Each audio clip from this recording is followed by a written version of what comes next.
2 তারিখের একটা মিটিংয়ে দেখিয়েছেন যে হিজল অঞ্চলের মানুষ তৃণমূলমুখী।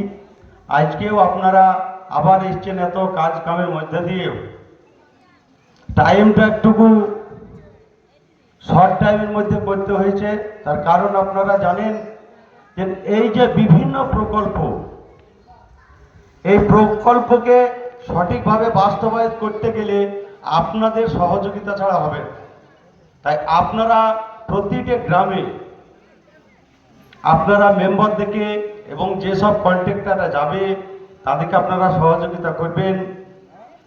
এই মঞ্চে উপস্থিত আছেন পঞ্চায়েত সমিতির সভাপতি পার্থপ্রতিম সরকার মহাশয়, উপস্থিত আছেন কান্দি বিডিও এবং সমষ্টি উন্নয়ন আধিকারিক মহাশয় থেকে, অঞ্চলের প্রধান পূর্তের কর্মদক্ষ মোজাম্মেল হক থেকে, এই পঞ্চায়েতের সমস্ত মেম্বার এবং আপনারা। আপনাদেরকে বিশেষ কিছু আর বলবো না। আপনাদেরকে আমাদের এই দলের তরফ থেকে স্নেহ, ভালোবাসা এবং আন্তরিক শুভেচ্ছা জানাই। বিডিও সাহেব আছেন, তিনি বলবেন বিস্তারিতভাবে, যেহেতু এটা তিনাদেরই সব, তিনারাই নিশ্চয় আপনাদেরকে ভালোভাবে বুঝিয়ে বলবে।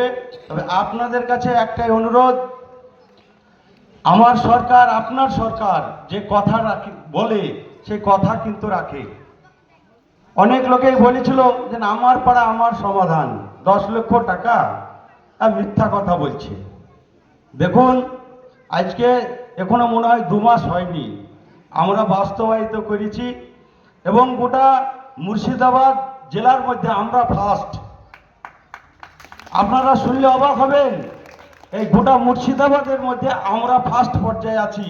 আগামী দিনেও আমরা ফার্স্ট পর্যায়ে থাকব এবং আপনাদের আশীর্বাদ যদি আমাদের মাথার উপরে থাকে, তাহলে আমরা যে সামনে বিধানসভা আসছে সেই বিধানসভাতেও আমরা কান্দির মধ্যে ফার্স্ট থাকব। সকলকে ধন্যবাদ, সকলে ভালো থাকবেন, নমস্কার।